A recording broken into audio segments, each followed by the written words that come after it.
Nagbubukas ang pelikula sa isang serye ng mga pinagsama-samang kidnapping na nangyayari sa buong Central London.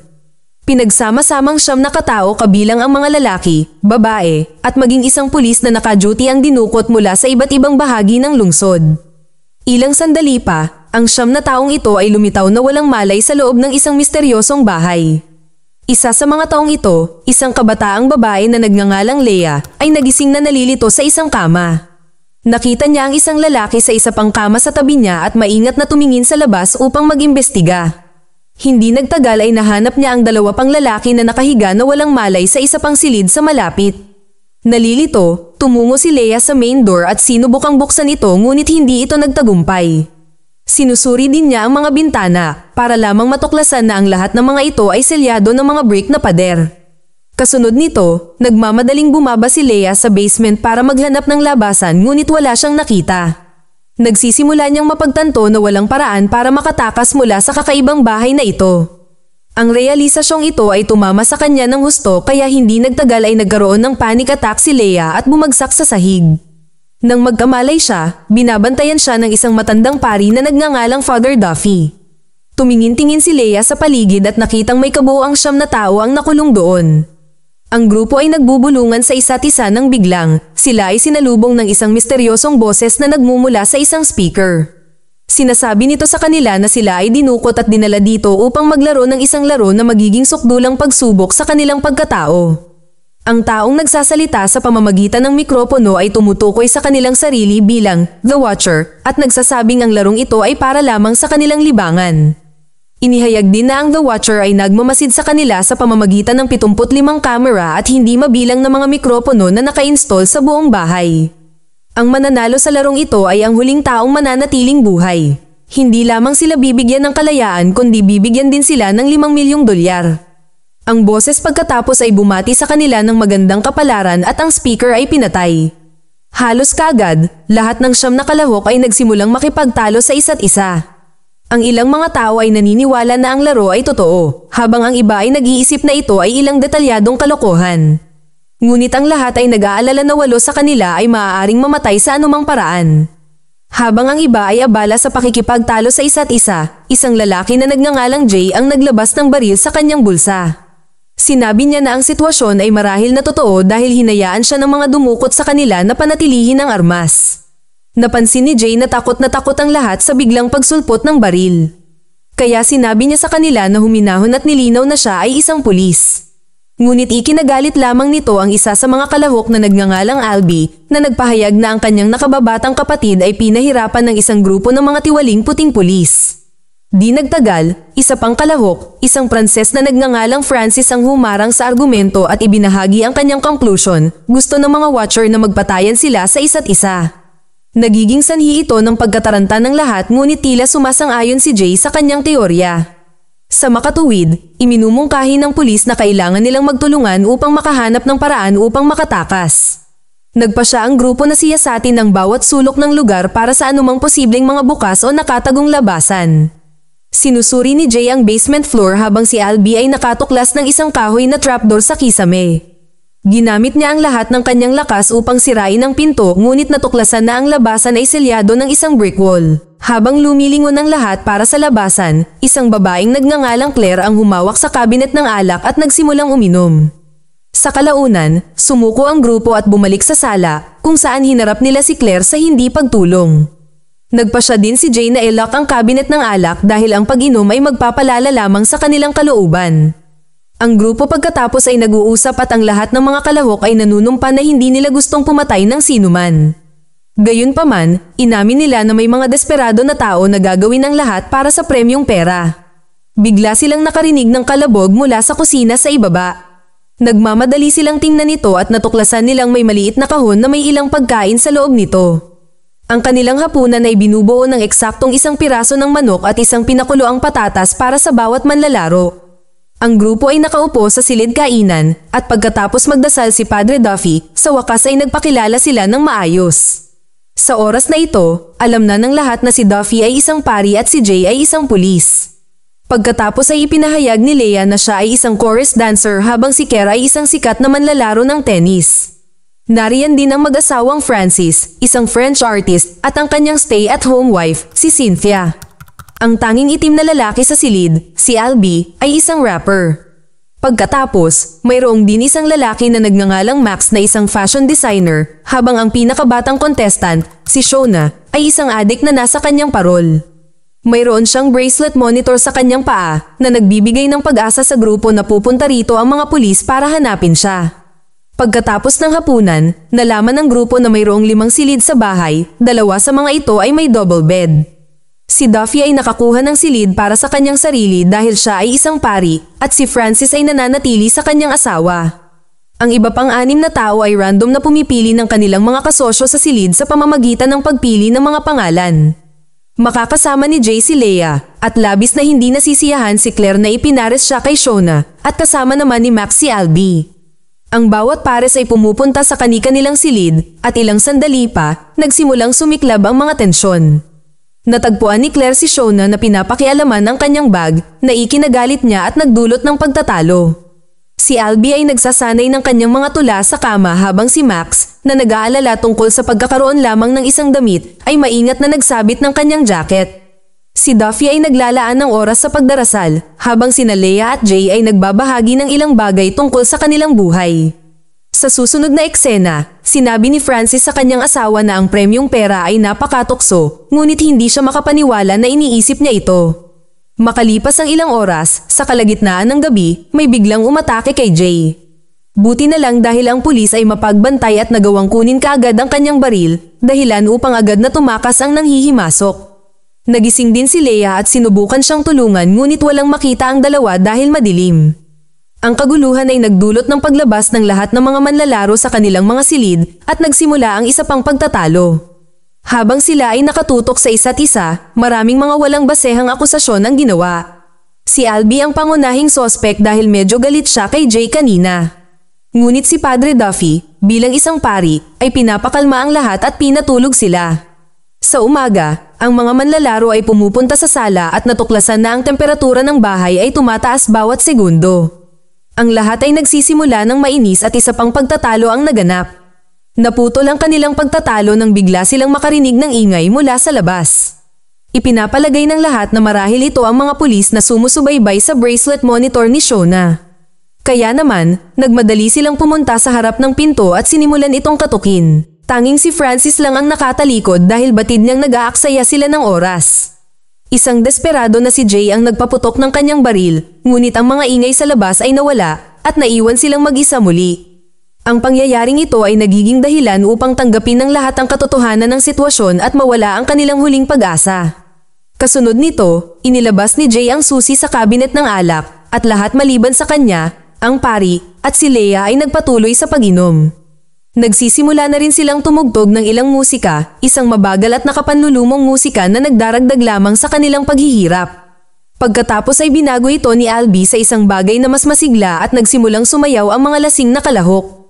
Samantala, isang lasing na si Francis ang lumayo sa grupo at sinubukang ligawan si Leia. Ipinaalala niya sa kanya na may asawa na siya at ang nakakapagtaka, iniwan siya ni Francis.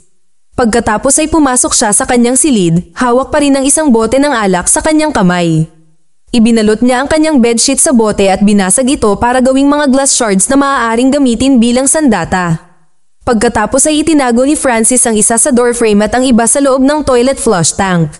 Sa bandang huli, masyadong nalasing ang grupo para ituloy ang pagsasayaw, naiwan na lamang sina Cynthia at Albie sa sala. Nagsimula silang maglandian at naging malapit sa isa't isa. Pagbalik ni Francis, inisip niya ang pinakamasama at inatake si Albie sa panliligaw sa kanyang asawa. Nagsimula silang mag-away at habang sinusubukang paghiwalayin sila ni Cynthia, aksidenteng naitulak siya ni Albie.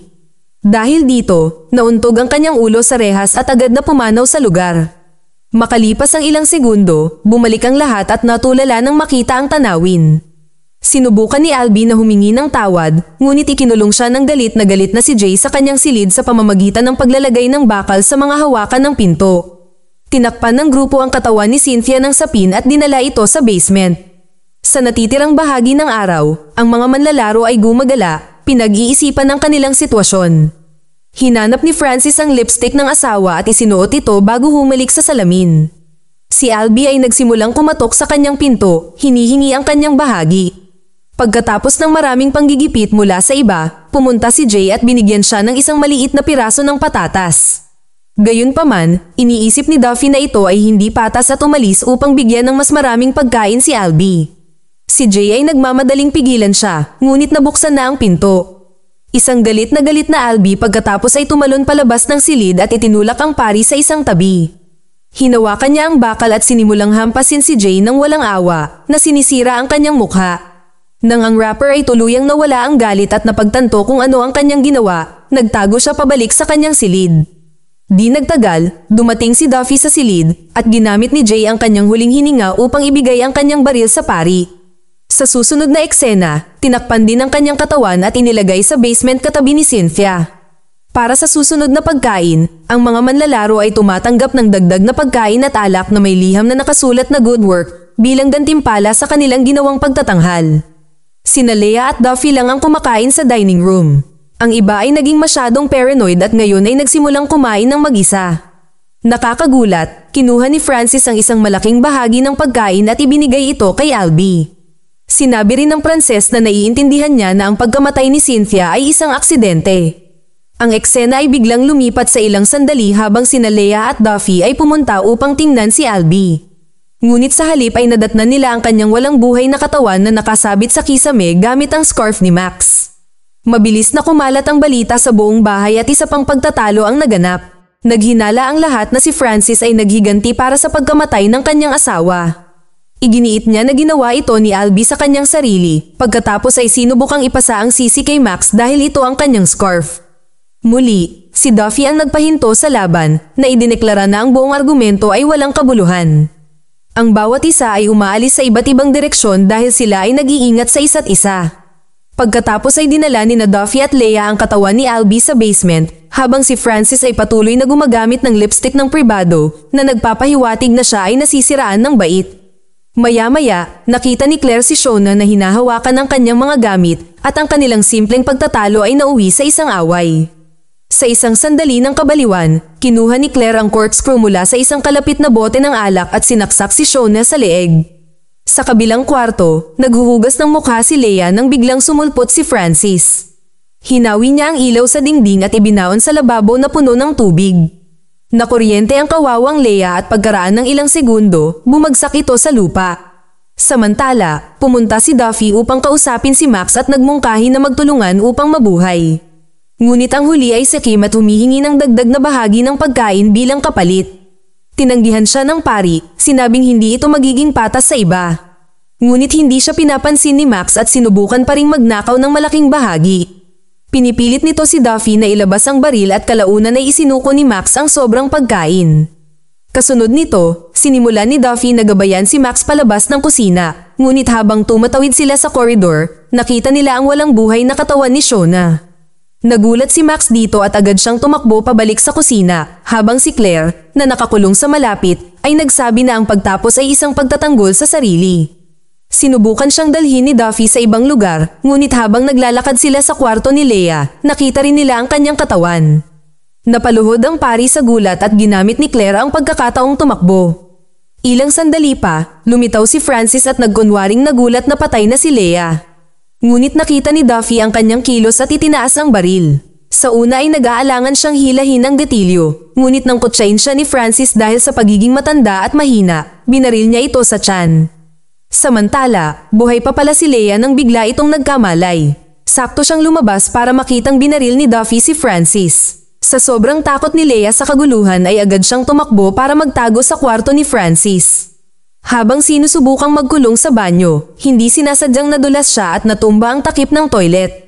Pagkatapos ay natuklasan ni Leia ang mga tipak ng salamin na itinago ni Francis sa flush tank.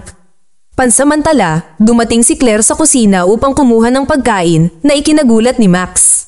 Pumayag ang huli na pagsaluhan lamang ang pagkain kung bibigyan siya ni Claire ng kapalit. Sinimulan niyang tanggalin ang kanyang sinturon na nagpapahiwatig na gusto niyang makipagbakbakan sa kanya. Gayunpaman, sa isang nakakagulat na twist, ginamit ni Max ang sinturon upang patulugin si Claire. Makalipas ang ilang segundo, dumating sa kusina ang isang takot na si Duffy at nakiusap kay Max na palayain siya. Nang tumanggi ang baliw na lalaki, muling napilitan si Duffy na barilin siya na tinapos si Max sa lugar. Maya-maya lang ay lumitaw si Francis at sinaksak sa likod si Duffy gamit ang isa sa mga shards na itinago niya kanina. Pagkatapos ay kinuha niya ang baril at binaril ang pareho, pati rin ang pari sa ulo. Walang kamalayan sa kaligtasan ni Leia, sinimulan ng Pranses na ipagdiwang ang kanyang tagumpay, sinisigawan ng Watcher at hinihingi ang kanyang gantimpala. Sa itaas, gumagamit si Leia ng bedsheet para kunin ang isang matulis na piraso ng salamin. Hindi niya sinasadyang nalaglag ang takip ng toilet habang ginagawa iyon na lumikha ng malakas na ingay. Narinig ito ni Francis at sinimulang habulin si Leia ngunit nagawa niyang saksakin ito sa binti. Pagkatapos ay tumakbo siya palayo sa corridor sa labas at sinusubukan niyang makalayo. Gayunpaman, hinabol siya ni Francis at kalaunan ay na-corner siya sa balkonahe. Pagkatapos ay sinalakay niya ito at pareho silang natumba sa rehas. Nahulog ang dalawa sa mesa sa ibaba kung saan si Leia ay lumapag sa ibabaw ni Francis. Sa swerte niya, hindi sinasadyang natamaan niya ito sa dibdib na tuluyang tinapos siya. Sa pamamagitan nito, napagtanto ni Leia na siya ay nanalo sa laro at ang pintuan sa harap ay bumukas na may nakasisilaw na ilaw. Nag-aalinlangan siyang dumaan dito at nakakita ng isang malaking bag na di umano'y puno ng $5 milyong bilang premyo. Habang naglalakad pa si Leia sa koridor, tumawid siya sa isa pang pinto na nagsasara sa likod niya. Sa kabilang banda, nakakita siya ng isa pang bahay na puno ng mga taong may dalang bag katulad niya. Lahat sila ay mukhang may malalim na trauma na parabang sila ay hungkag sa mga kakilakilabot na kanilang naranasan. Nagtatapos ang pelikula nang mapagtanto ni Leia na nagsisimula pa lang ang kanyang bangungot. Mag-subscribe para sa higit pang mga video na tulad nito, i-on ang notification at mag-iwan ng like para matulungan ang aming channel. Salamat sa panunood.